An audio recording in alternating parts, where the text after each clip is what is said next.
السلام عليكم ورحمة الله وبركاته، أهلا بكم من جديد في قناة اليوم الإمري الحملة العصفية. بصوا اللي احنا اتكلمنا فيها يا جماعة.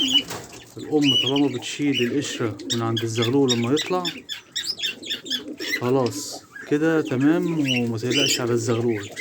لكن سبحان الله دي طبيعة فيها.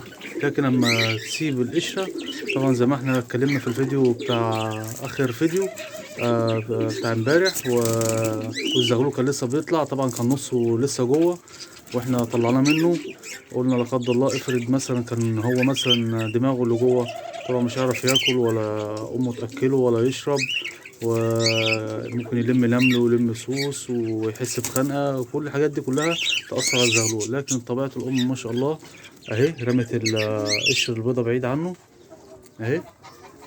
ادي لسه في حته ولسه في حته، والزغلول لسه تحت ابوهم اهم ما شاء الله تبارك الله. طالع بردك زي ما قلت لكم كان هيطلع على الظهريه او بالليل، ما شاء الله طلع والزغلولين كده ما شاء الله ايه تمام. طبعا اطمنا على الزغلولين بردك ايه اطمئنان نسيبهم مفيش اي مشاكل فيهم، بحيث ان احنا ايه بقى نبتدي نراعيهم بايه بالاكل والميه الكلفه والميه بتاعتهم. طبعا طالما كويسين ما نحطش فيتامينات او كالسيوم او اي حاجه. فانا قلت اخد لكم اللقطه دي في اول الفيديو بس عشان اقول لكم ايه لازم قشره البيضه لو ما شلتهاش الاب او الام لازم انت ايه تشيلها حفاظا على الزغاليل.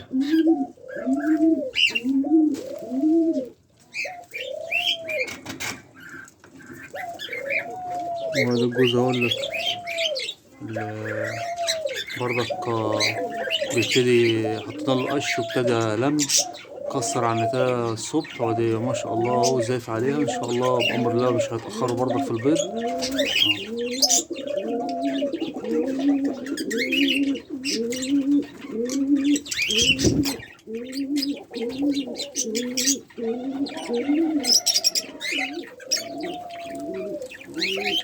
القص التاني اهو راقد اهو ما شاء الله تبارك الله اهو راقد اهو.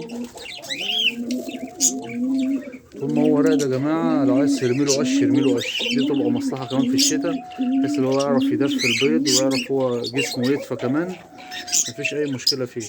دي حطيناها له وبقى كانت هو مظبط عشه لف برضك العيش تحتيه وظبطه وراقد اهو.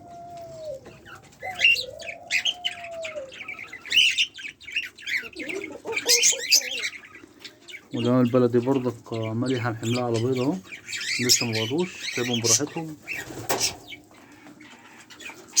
وادي الجزء التاني اهي ظبطت عشها كده خلاص اهي، كانت لسه قاعدة اهي اول ما شفت بصور قامت كده. دي التجهيزات يا جماعة بتاعت ايه العشوش اللي احنا حطيناها.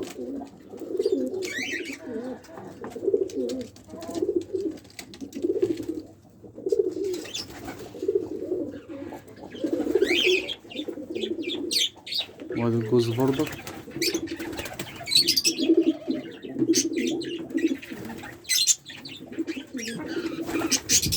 دلوقتي يا جماعة برضك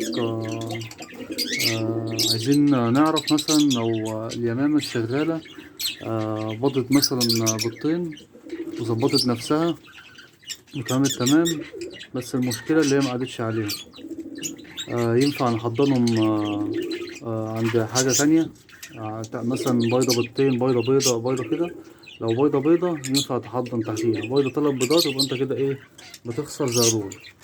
عشان النتاية أقصى حاجة تلاقيها بيضة بيضتين وبتعرف ترقد عليهم وتفقس الزغلولين وتقدر تأكلهم.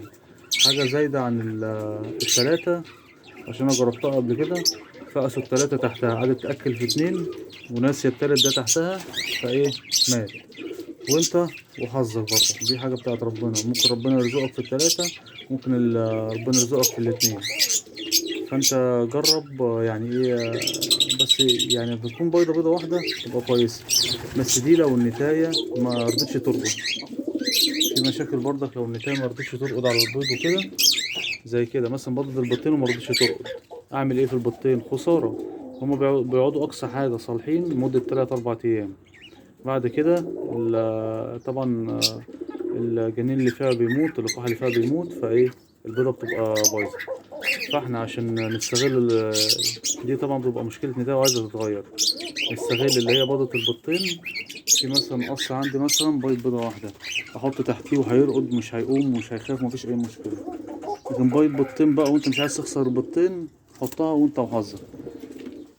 بصوا يا جماعة وهي بتشيل القشرة التانية اهي. طبعا دي ما شاء الله طبيعة فيهم سبحان الله.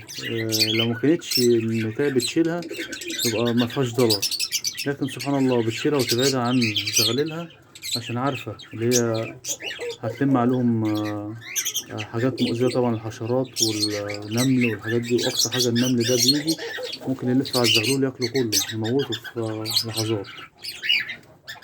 عشان كده سبحان الله الطبيعة فيهم اللي هي بتلم القش كله تبقى ايه رميه بعيد، زي الحمام بالظبط. تلاقيه يطلع وبعد كده طار رمى قش نص البيضة والقش عامة جاي رميه بعيد.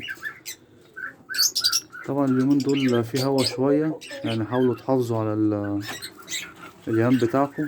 اي حاجة سقعان اي حاجة ممكن تغطوا الجناب بتاعة القفص والقفص من فوق، بس بلاش تكتموه مرة واحدة تشيلوه بحيث اللي هي ايه ما ياخدوش برد من كتر الدفا مثلا وتخرجوه تاني. وما ينفعش اللي انت تبيته في الشقة وهو انت حاطه في البلكونة وتخرجه تاني يوم من البلكونة. يعني بيته في الشقة ده بيبقى جو لوحده، وبيته في البلكونة ده بيبقى جو لوحده. لا انت ممكن في البلكونة تسيبه وتقوم جاي حاطط عليه مثلا غطا بالجناب وتسيب الوش مكشوف، عشان الهوا اصلا بيبقى اكتريته بيجي في الجناب وبيجي ايه من فوق. انت اما تغطي مثلا قفص يمين وشمال وعلى السقف بتاعه يبقى كويس عن اللي انت مثلا تغطيه كله وبعد كده مرة واحدة تشيل في دفا جوه، بعد كده ياخدوا برد وبيجيلهم تنفسي. الحاجات دي كلها ايه احنا في غنى عنها. وده برضك كان الجوز ده برضك كان قاعد من شوية كان عمال يندع على النتاية، بس أول ما حطيت لهم طبعا الأكل بيقوموا جايين قايمين على طول. وادي جوز اليمام البلد هو عمال ينده عليه اهو. دي كده الزوفة كده اما تلاقي الدكر قاعد وعمال يزوم ده بينده النتاية للبيض. طبعا هنعمل تجربة برضك، هنجيب دكر أو نتاية بلدي نجوزها النتاية إمري أو دكر إمري. بص بقى على التشكيلة الحلوة دي وربنا يكرمنا فيهم وينتجوا.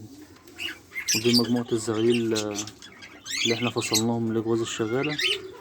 ما شاء الله بياكلوا تمام واكلين وشبعانين بس هي كمان كان في شوية هوا وسقعة فايه كاشين نفسهم شوية، بس هم ما شاء الله يعني مفهومش أي حاجة.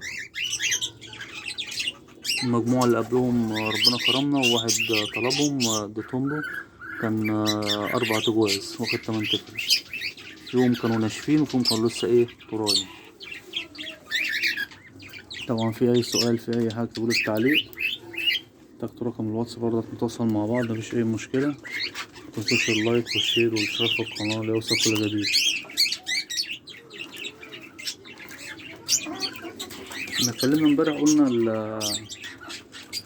لو الدكر كبير يشغل لو الدكر قصدي عليه ريشة واحدة والنتاية كبيرة يشغلها يا جماعة. لو النتاية شغالة يعني النتاية لو شغالة بتبوظ قبل كده ودخلت دكر عليها ريشة أو ريشتين يخصب البيض ويشتغل معاه عادي.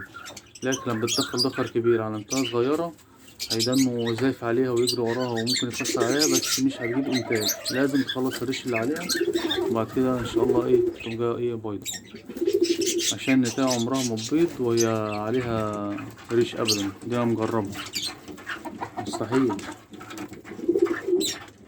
لازم توقع الريش اللي عليها كلها وبعد كده ايه تبتدي ايه تبيض.